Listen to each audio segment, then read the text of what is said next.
a milestone event at SID's Display Week. We've never, ever had such an event at SID in its history. It's something that we've been trying to do for 3 years. And we have a panel of very distinguished women leaders in their respective disciplines. Two of the panelists are what I would consider core display industry panelists, and the others are from sort of outside but related industries. This is something, for me, this is a big deal. We wanted to make this happen, and I've been telling the SID's executive committee, we got to make this happen. And then after I realized these are just words, we'll actually make it happen. And we put together this forum, we planned, we have a bunch of volunteers helping and everything. The good news is, I'm not the one going to share insights with you and things like that. So this is a better problem to have than if one of the panelists couldn't be here. So with that, our first panelist is Dr. Julie Brown, Senior VP and CTO of UDC. Julie, if you would please come on stage.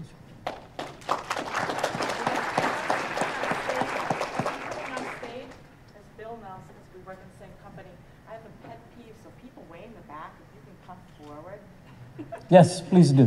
You can leave anytime, but come forward. Oh, well, Candace Brown Elliott, CEO of Niaz. Welcome, Candace. Please. Heidi Dose, VP of Product Execution at DPI. Welcome, Heidi.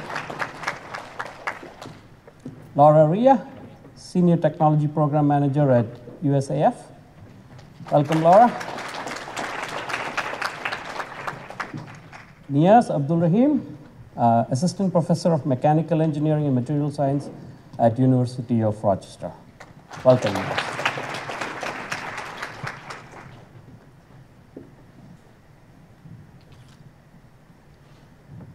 This morning, when we started our earlier forum, for those of us that were up late, I was up late until 2 a.m. because I was preparing for this panel, and some of you may have been up late because you were having a good time.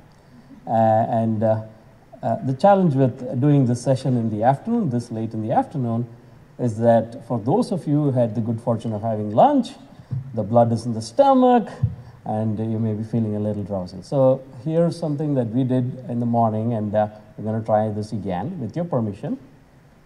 Shweta knows what I'm going to do. She says, oh my God. I don't think the panelists know about this either.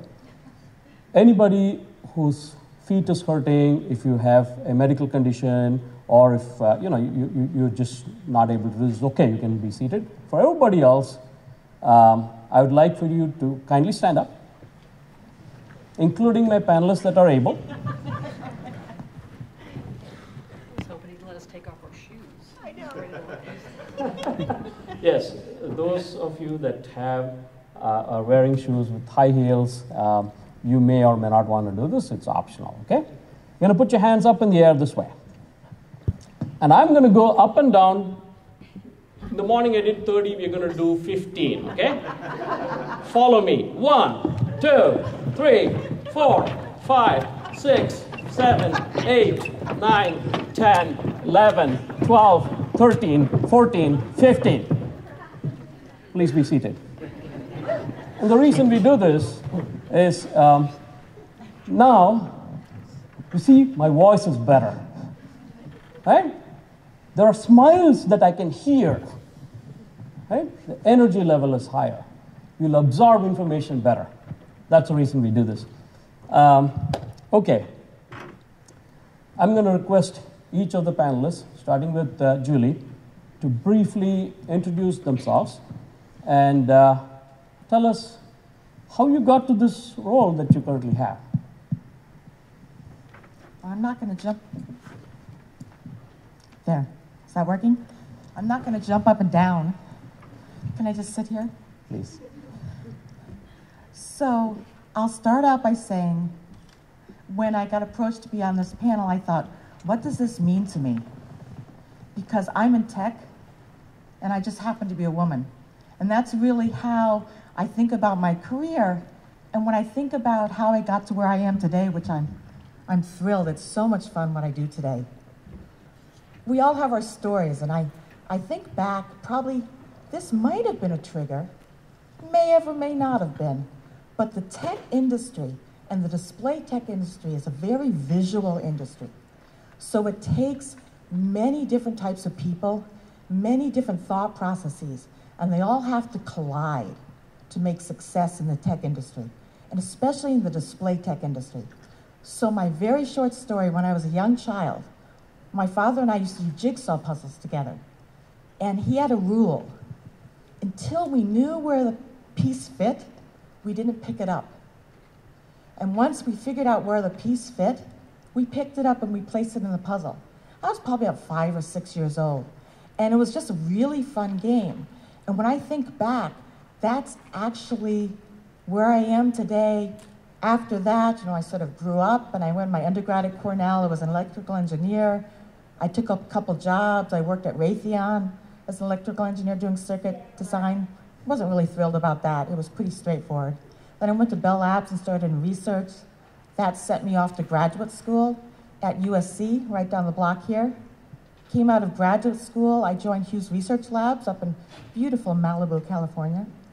And there, I really started to put that puzzle together for myself because I had the opportunity out of a research lab to have multiple customers in satellite comm, radar receivers, direct TV, automotive, and I got the opportunity to identify those pieces of the puzzle, visualize them, and then move them into the business.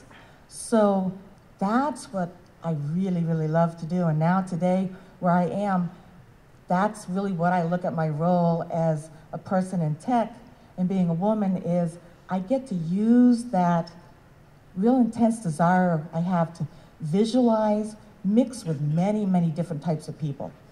As a tech person, no matter display tech or anything, you're mixing with people. And that's where I am today, and I think that's how I got there. Puzzles with my father. Wonderful. Thank you so much. Candice? Wow, it's hard to follow that one. I'm now CEO of New Voyance. Been doing some interesting stuff with the displays. I often like to ask this question: how many of you have a Samsung cell phone with an OLED panel? Raise your hand.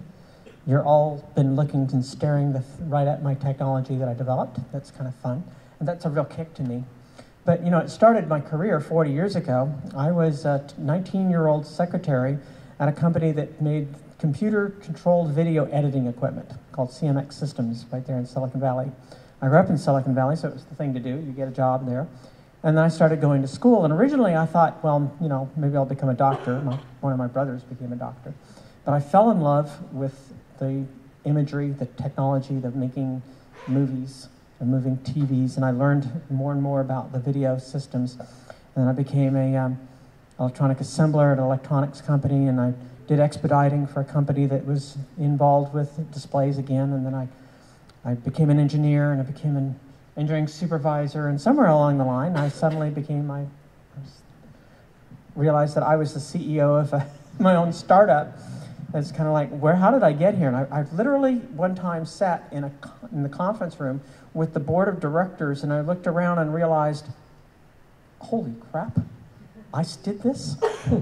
I mean, really, that whole feeling of, the imposter syndrome, and it was really a strong feeling, like, what am I doing in this room? I'm the only woman in this room. I'm the one that somehow got this whole started, but these are all high-power people. These are venture capitalists that are putting money into it. They're trusting me to do this technology. And I'm going, oh my God, I'm almost starting to shake, wondering can I do this? Can I do this? And I said, settle down, get the fear past, and let's do this. You can do this. You know how this technology works. You know the technology is going to work. You just have to finish the job that you started. And I just did that, 1 foot in front of the other. And that's my story. Thank you. Heidi? Hello. Well, I had no idea that I was going to end up in technology. I grew up as one of those kids that played a whole bunch of competitive sports, and I ended up, becoming a professional windsurfer and a competitive skier. And I then went and got, my fine arts degree. While I was in art school, a friend of mine, he was working at Nike on their desktop publishing type stuff. And the two of us had downloaded one of the first web browsers from a BBS. If any of you ever remember the BBSs using your dial-up modem. So we downloaded this browser, and it's like, hey, this internet thing is kind of cool. And at the same time, people were telling us, no, the internet is a fad. No one's going to use it because multimedia compatible CD-ROM is the way of the future. And we're like, that seems like a whole lot of work to send out a storage device to people. So we stuck with the internet thing because there were 10 HTML tags, and I was going to art school, and I learned how to, do digital graphics and things like that. And we decided to set up an internet web hosting company after we explained to the local phone company in Hood River, Oregon what the internet was, so we could buy a very expensive fractional T1 to put a little web server up. And we were building websites in exchange for food and snowboard clothing. And it was like, okay, this is not going to pay well unless we, find a paying customer. So did a Gopher search for Internet Help Wanted, and got a couple of hits, sent off a resume to a company, and that company had us come down, and it ended up being Bank of America. So my first sort of paying job out of art school was the official webmaster for www.bankamerica.com, and that was my first sort of commercial launch, which then led to working in the Midwest, being the product manager for web hosting e-commerce solutions for Ameritech. They sent me to Europe, and I rolled out internet solutions, web hosting e-commerce in 14 countries in Europe. And so this whole time, here I am, an athlete that has an art degree who's now rolling out technology solutions globally.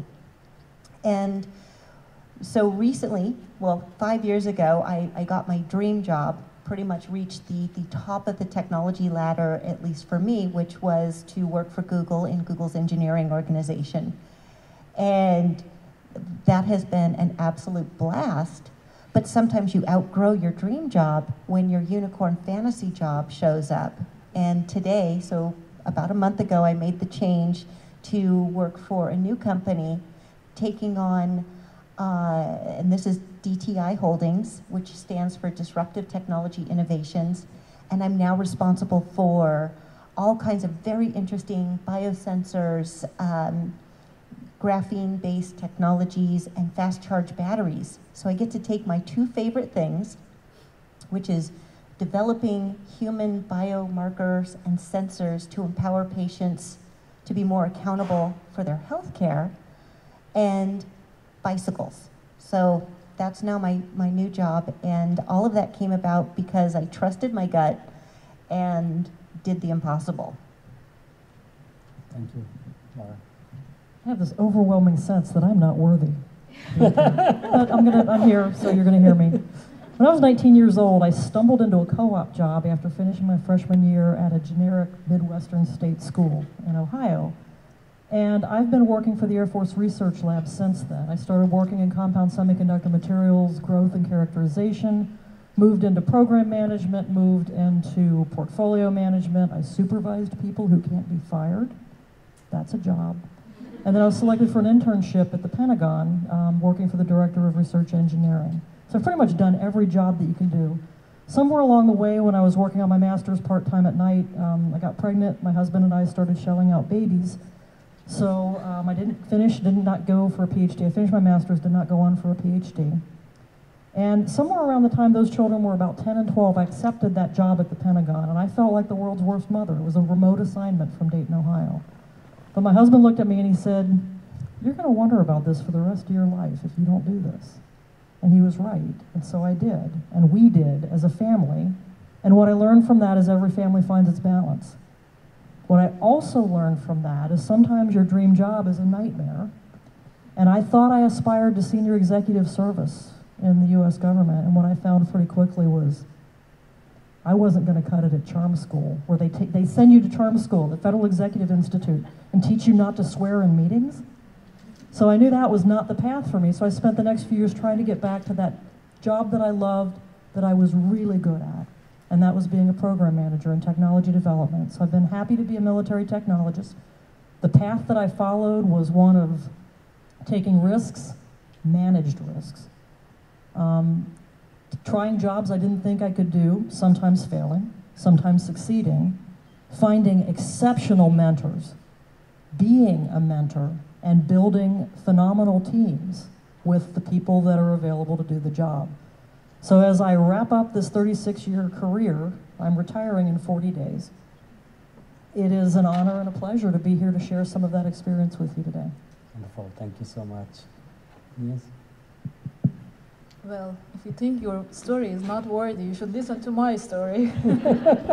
I'm probably the outlier in this panel, but my story, I just, when I was at high school, I developed this interest in science and technology, so I went to school. I did my undergraduate in mechanical engineering, and then I did my master's in aerospace engineering. I went to industry. I worked in a couple industries in robotics and some other aerospace companies for a few years.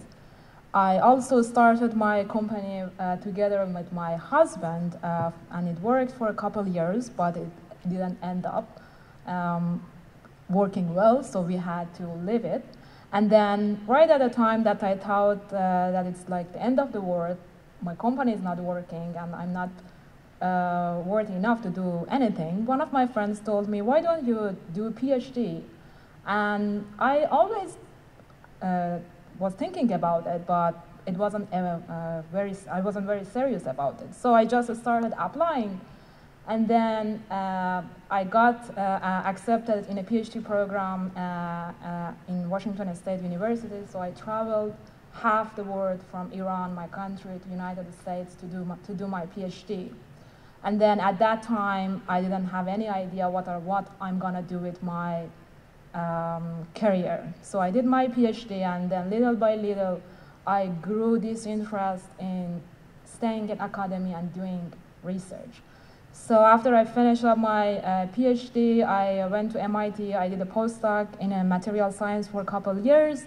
And then after that, I started at the University of Rochester. I became an assistant professor at the University of Rochester. It's been 2 wonderful years. It was very difficult. It's very difficult.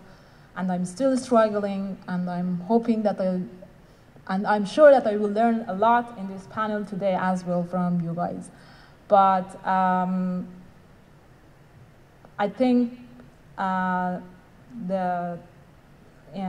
my story and for me is just when something doesn't work, you get the message, you get to learn why it doesn't work and why you should try different things or why you should keep up doing that thing.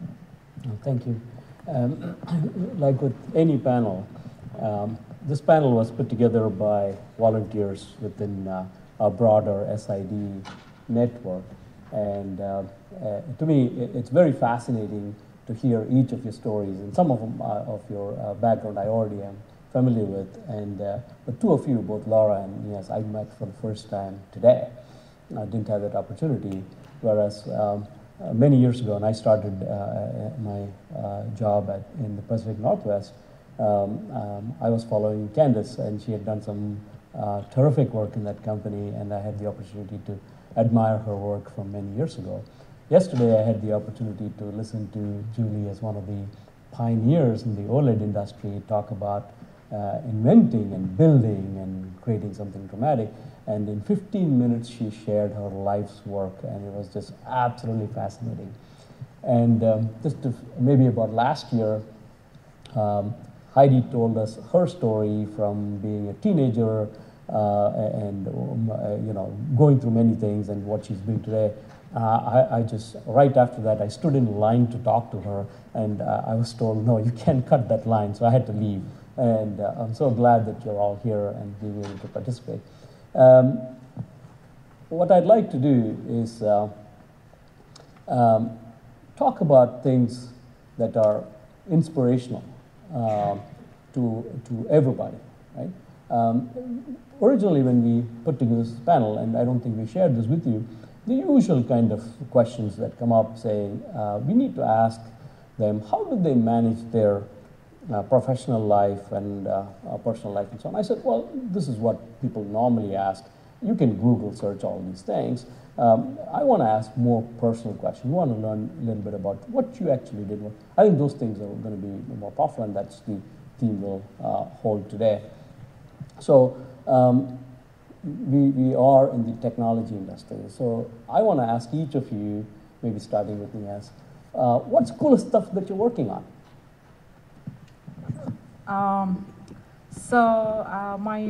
The main area that I'm working is in material science. I do a lot of computational modeling and simulations, and we look at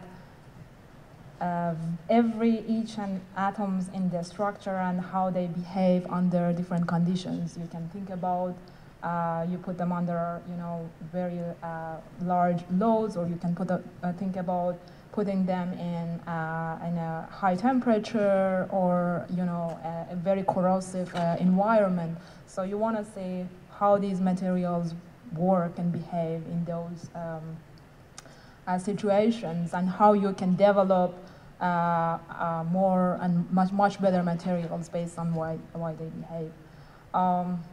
So I work on nanomaterials, kind of related to SID, I can say, but I mainly work on metallic systems. Some of common materials we work on are like nanowires, thin films, nanoporous materials. Recent work that I was involved with, it's a big project that is actually in collaboration with University of Rochester and a couple national labs in the United States. This is a project, it's called High Energy Density Physics, and this is where we want to look at the materials, how they behave at extreme conditions. Like, you think about pressures that are like a million times larger than atmosphere, how materials behave there, and nobody really knows what exactly is that condition, how do materials will behave. So this kind of work, you can think about it as, you know, open up some windows and give us some insights about, you know, how life began in the beginning, or you can think about like how materials would, like you can think about situations like in stars or in the center of the earth where we have very high pressure, and like how does that work? What is the physics? Yeah. So very basic questions. Sounds cool. Thank you so much. Laura, other than retirement planning, what's the coolest stuff that you're working on? It's more fun to talk about the retirement side, but okay, everybody's got a Fitbit, a performance monitor of some kind on.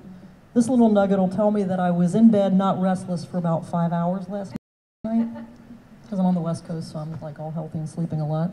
But it will not tell me if I'm too fatigued to do a job. So what the Air Force is interested in is developing that generation after next, not just biometrics, but getting real human performance tracking. Can we get cortisol out of sweat? Can we use interstitial monitors? So the programs the Air Force is working on, we've got a portfolio of programs that are tackling the materials science side of this, everything from the flexible hybrid electronics, batteries, flex A to D converters, flexible processors, to microfluidics. How do we know we're getting fresh sweat? A question I never thought I'd get paid to ask.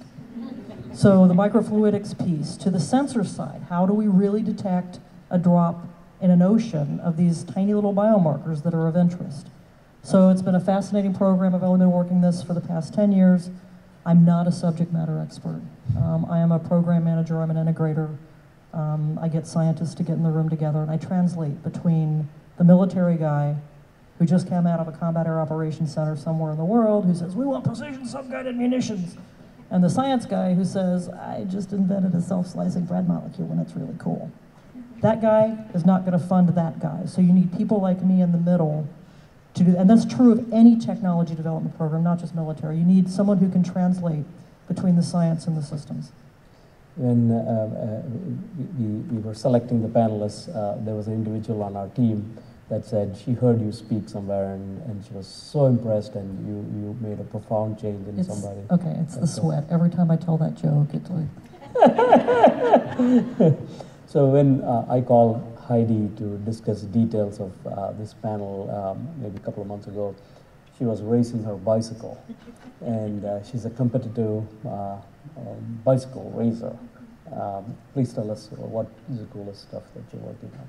So the coolest stuff that I'm working on, and it's personally cool to me because I get to kind of take this, my passion for, I race mountain bikes, and I also happen to be a professional heart patient.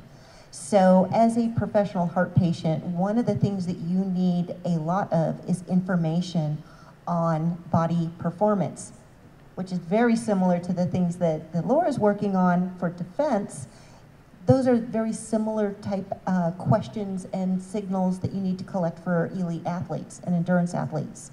So I'm actually really excited to meet her and talk with her, because one of the things that I'm working on at DTI is the next generation of sort of biomarker sensor platforms using graphene technologies. We have different types of sensor detection, which we're using right now for cancer detection, in being able to diagnose or detect cancer in the body with as few as 300 cells.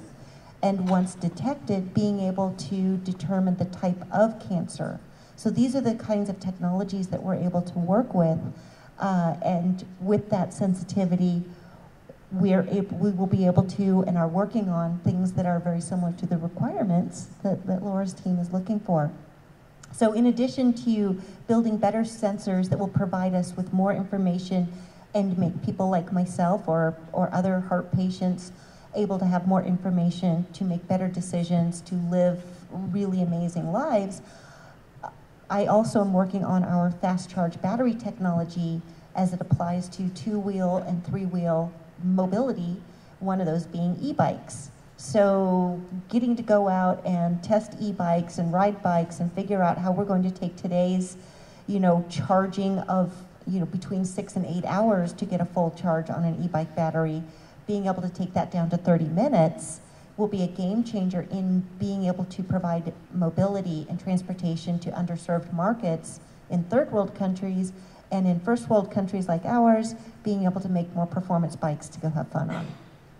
Cool, thank you. When I first heard you, and you said you're, I don't exactly the words that you use, a professional heart patient? Professional heart patient. You were diagnosed when you were a teenager, right?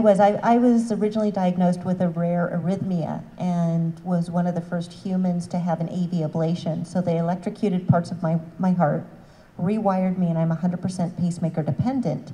So I have like the ultimate wearable, which is an implantable, high fidelity info. But I'm on my 7th pacemaker. I actually am sponsored by Boston Scientific, my medical device manufacturer, and I do product testing for them and share information and things like that. So, thank you. Candace, you've explained the technology that has impacted so many of us on the OLED side. I also know you fly airplanes. What are some cool things that you're working on? Does it have to be something I'm working on now, or can I discuss? It can be something. I want to share, the worst job that I ever had. Okay, but it was actually a cool thing. But why it was the worst is that I had to sit through and watch Jaws 20 times. Okay, absolutely horrid. I was mastering the first laser discs for MCA Discovision. I was a technician working in the R&D group, in which I would spend each evening from 6 in the evening till 6 in the morning working on this optical bench with this huge argon ion laser, open-faced, that was bouncing light around all over the room. And I had essentially a television station that was all mine.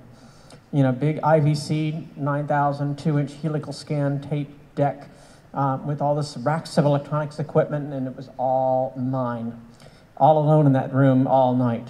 Okay, but I set up these discs to master, and there was a big half-inch thick glass disc that had been coated with photoresist, spinning on a spindle at 1800 RPM, with this microscope objective beaming the laser onto it. It was truly a crude system in which you had to adjust the focus using micrometers.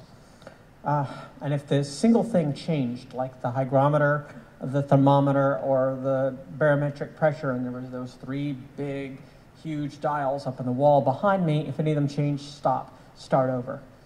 Okay, but you know, the funniest part of doing that was that I also did Slaughterhouse-5.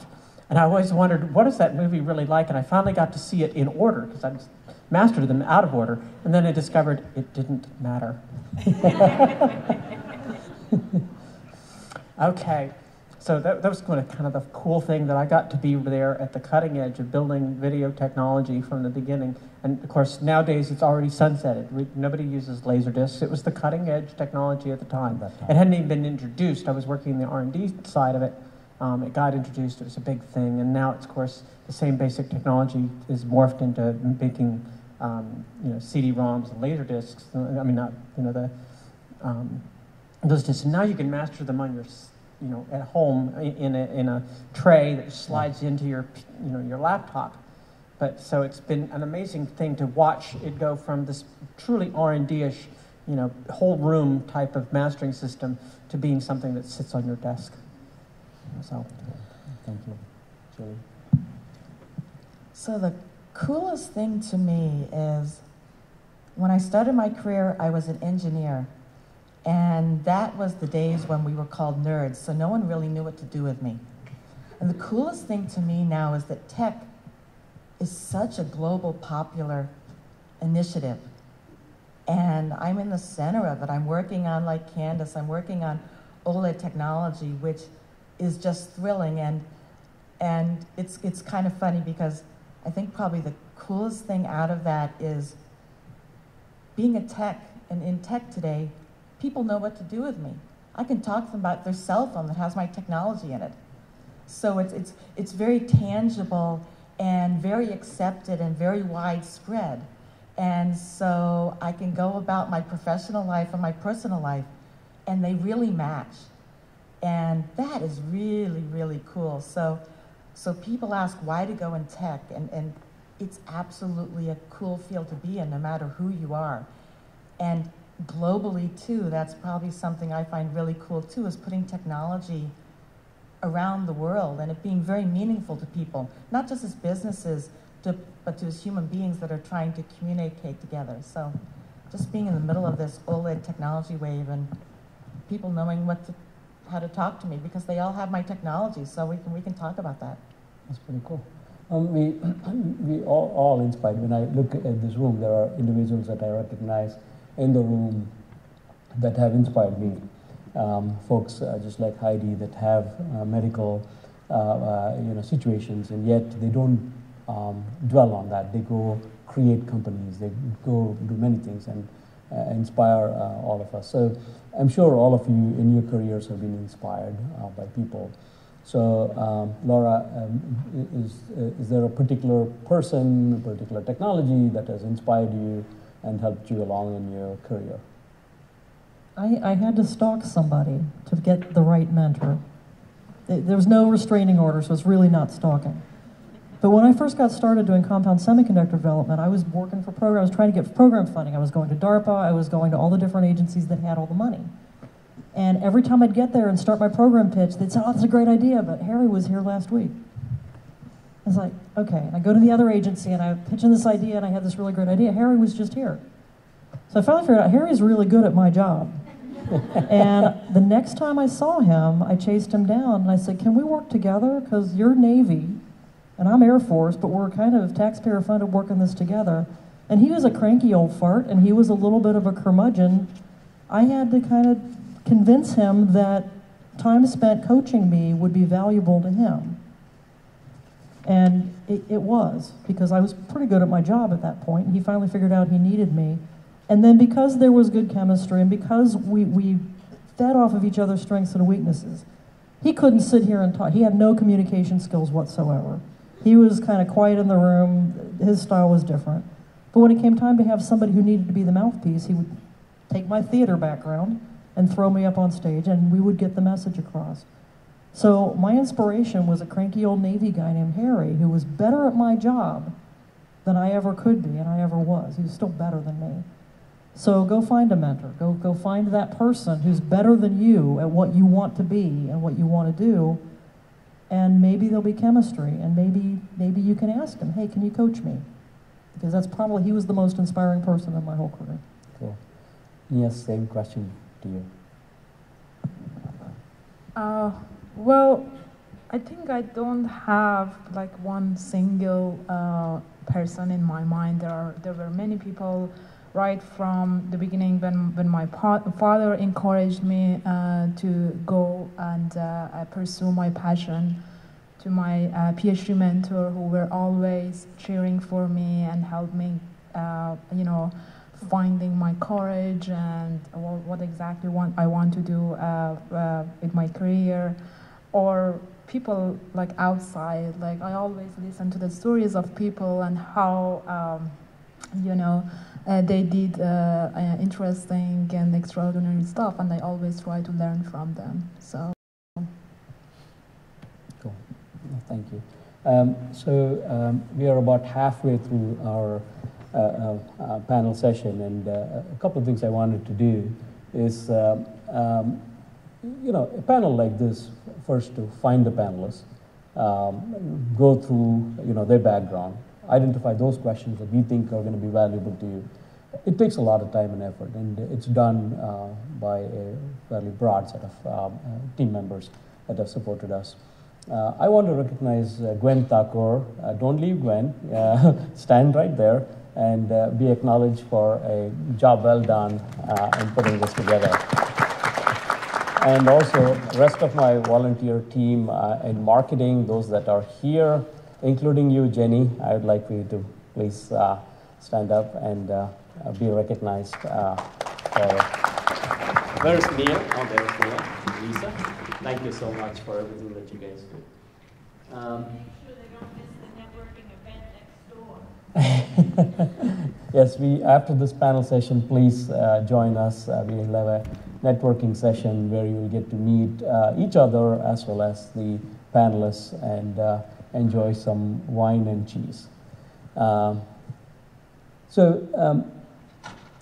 You know, when we think about the different kinds of things that we are working on, and we talk about technology, we talk about you know, mostly current events and so on, it's easy to forget that you've reached this stage in your career with the success that you've enjoyed because you've had certain disciplines, certain habits, right?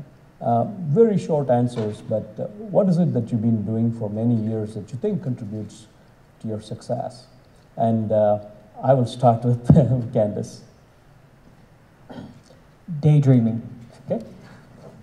I'm serious. I daydream a lot. I daydreamed all the time as a grade school kid, and I always got in trouble for it. I was always drifting off thinking about inventing things like floating cities. A computer that would sit in my closet and would feed me the answers to these questions. You know, I wanted to build all this neat stuff, and I was daydreaming about how to do it. You know, and I continued to daydream, and I still do. I'll start just drifting off and thinking about how would I do something. And sometimes those ideas are crazy, and sometimes they're brilliant. That's my superpower. I believe in daydreaming. I think everybody should try to do it. But then I have the disciplinary side of it. I write everything down. I carry a notebook. I've got a stack of notebooks that must be about a foot high on my desk. And it's filled with all these ideas, and every single thing that, you know, whether it works or not, got documented. And you think about it, you check it again, you go back through, see if you could use that idea again. So I really believe in doing those two things. Daydream, goof off, think about it, and then disciplinedly write it all down. How about you, Julie? Very simple. I'm a chameleon. And I'll pick two words, just like Candace did. Humble and fierce. Fierce. So I'm a chameleon. I love adjusting to situations, and I can be humble and I can be fierce. Thank you. Heidi? For me, it's be brave and take risks. Don't be held back by fear, because if you think about it, the fear you have, and I ask this of myself when I start to feel anxious or fearful about a decision I need to make, or am I going to do something next or take another risk? I ask myself, will this cause bodily harm? Okay, probably not. Will this kill me? Probably not. So the worst that's going to happen is a ding to your ego based on what other people might think.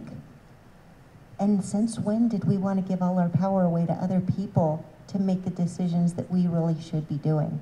So be brave, take risks, be confident that it's your life to live, and go do really cool stuff. Thank you. Laura? Probably the thing I've been best at, assembling teams, finding the right people to solve problems, convincing them to care about the problem, and then nurturing that team and helping give them what they need to solve the problem. I can't point to one thing I've done on my own in my career. Thank you. Niaz? I think for me is also mainly working hard and not being afraid of failures and rejections. And if I think something worth it and I really like to pursue it, I think I really work hard for that. And I'm not afraid of not being the top person in that field or in that job. I'm just worried about what I want to do and what I want to achieve. And I'm not I try not to be very afraid of the rejections or failures. Okay, thank you. Instead of waiting until the very end, what I'm going to do is we'll take maximum of 2 questions. Whichever hands go up first, we'll have 1. I don't see it. 2. Erica, so why don't you go first, please? There's a microphone right there. And then Erica, if you can join right after, you can ask 2 questions. Ask a tough question, please. Can you hear me? Yes. Okay. So my name is Aksun, and thank you very much, all the panelists. I really appreciate all your insights. It seems maybe I'm not the only one in the room, but at least in my experience, not everything has been so rosy. So I would really love to hear some of the toughest challenges you had. And the room probably is full of all technical people, but what was your toughest challenges in the human relations? Did you face any discriminations? Did you face anything that was specifically, I've heard from Julie that you didn't feel that it's your role as a woman in technology is different. You view yourself as a person, so I might assume that you never actually faced, or maybe I'm wrong. So I would really love if any of the panelists can share some of those tough moments and how did you guys manage to get through them? The nice thing about Afsoon's question is Afsoon is a founder of a company, and the individual that was not able to join our panel session in the morning is one of our colleagues. And so I think any answer you give, she can implement. She has a senior role in a startup company. Thank you for your question.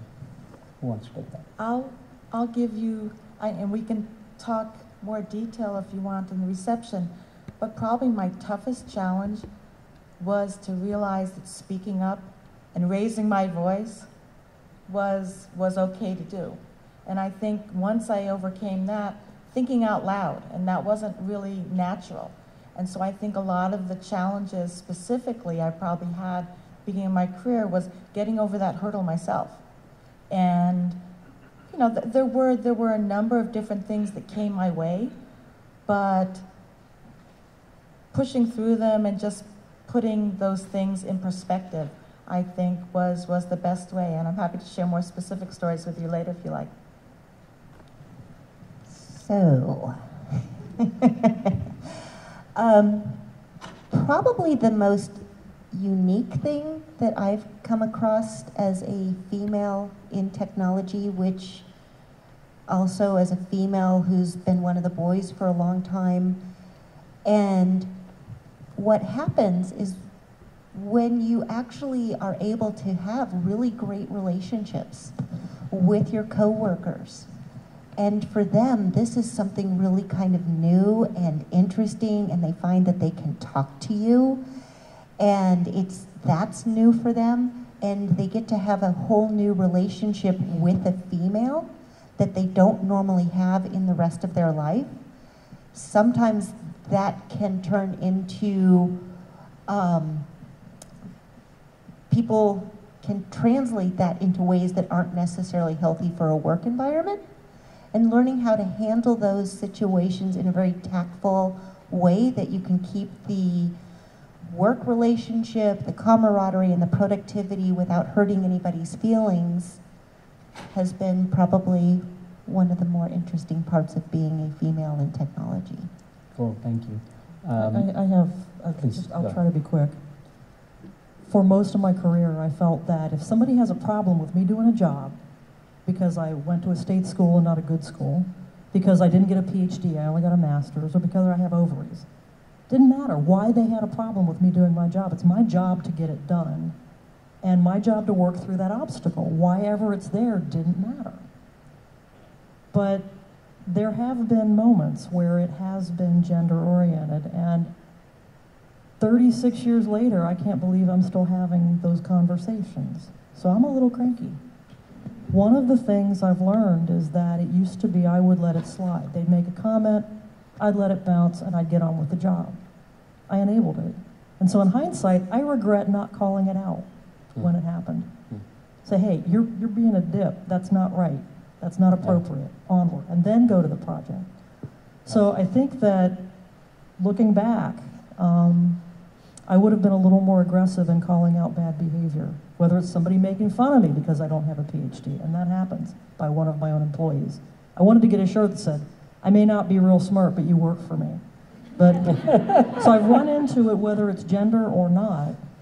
It hasn't been rosy. I've developed bad habits as a result. If I'm in a contentious situation and somebody's interrupting me, I become an interrupter. I don't like that, but I had to develop a bad habit to be heard. So I think we've all kind of developed these techniques, and only recently have I realized that I should have probably been calling this out a lot earlier in my career. Thank you. All right. Many people in the audience, I think, know me. They probably don't know this story. I don't think I've shared it very often. My worst challenge in terms of a gender issue and the rest of it is that some decades ago, when I was younger, thinner, and I think people would agree a lot cuter, a man tried to rape me at work. I fought him off successfully. It shook me up badly. I approached management, HR. I was grilled about the incident without a woman present, even though I asked for it by two men. And eventually I was fired. I talked to a lawyer, and he said there was no hope. There was no way that I could, really win such a case. And there was really no point anyways. So I left. I ended up not being able to work for 6 months, pretty much holed up. I used that time well, personally. I read a lot of books during that time period on technology, so I gained some more skills by doing it.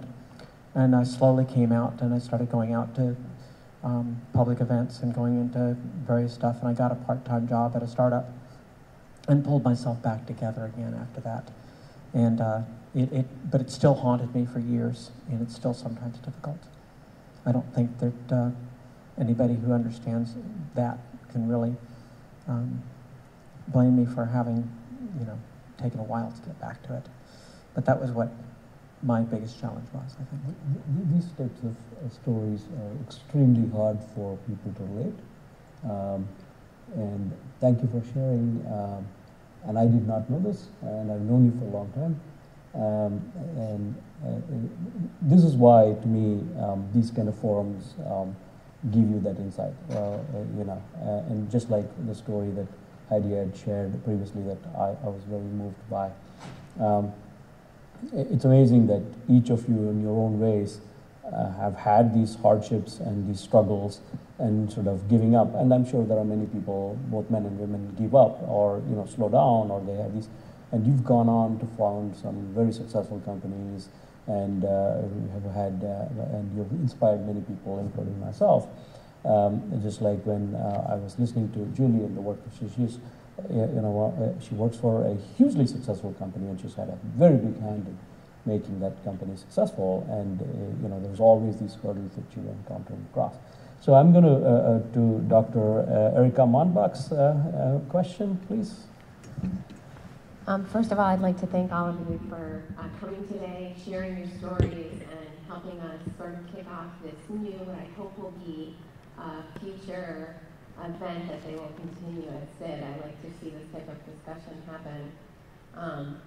I wanted to ask, going forward, is there something that you can see or that you would recommend for younger generations to encourage them to go into technology, to encourage them to go into STEM? You all have very different backgrounds, and they sort of have gone along different paths, which is great. So, starting out in technology or STEM is maybe not the most important thing, but it's getting there at some point, which I think is wonderful. So I don't know if you have anything that you would say, you'd recommend. I mean, I can tell you that for me, again, I had no desire to get into technology, but when I was going to, my degree, the first part of it was actually in clothing design and pattern making, which introduced me to AutoCAD. And that was sort of like, wow, look what you can do with a computer. And then my brain started going like, oh my gosh, get a scanner and a computer, and what you can now do with creating visual, visual books of designs and fabrics, instead of, because I'd been a rep in the clothing industry for many years, and I knew what it was like to take all these swatches around and have to carry all of these samples. Now you could scan it, have a book of swatches, change things out, and look at what you could do. And then that sort of led to, all right, now I'm going to play with Photoshop and some of the Creative Suite, Adobe tools. And then, like I said, next thing you know, I'm building websites, and I'm a consulting systems engineer at Bank of America. So I followed my passions, and my passions were enabled by technology. So if we can start to bring this next generation and connect the dots, or show them how to connect the dots with, here's what you love, and here's how technology impacts that, and now here's how you can drive the innovation in what you love. To give you a little bit of background, Erika Monbach is running an R&D team in Ohio, and they manufacture liquid crystal displays on a roll-to-roll machine. And it's not just a prototype thing. They've been doing it for a few years, and they ship millions of units. It's very, very successful. So you have so much credit to yourself and your team for accomplishing something really magnificent. Thank you for the question. Thank you. We are getting towards the end of the panel session. I'm mindful of the time. What I'd like to do is, before we talk about your closing statement and some of the things that you want to share, very quickly I want to ask a question that I would probably be interested if I was in the audience and I'm looking for a job. So when you interview candidates, particularly assume that they're fairly early in their career, 1 or 2 years out of college kind of thing, for each of you, describe a couple of things that you look for, and hopefully if they haven't thought about it, that'll be of tremendous value. Let's start with you. I'm looking for the spark in the eye. So whether it's a question I ask or what the person says to me, I'm really looking for a natural spark, and also looking for people that complement and add to the organization we already have in place. But it's that spark.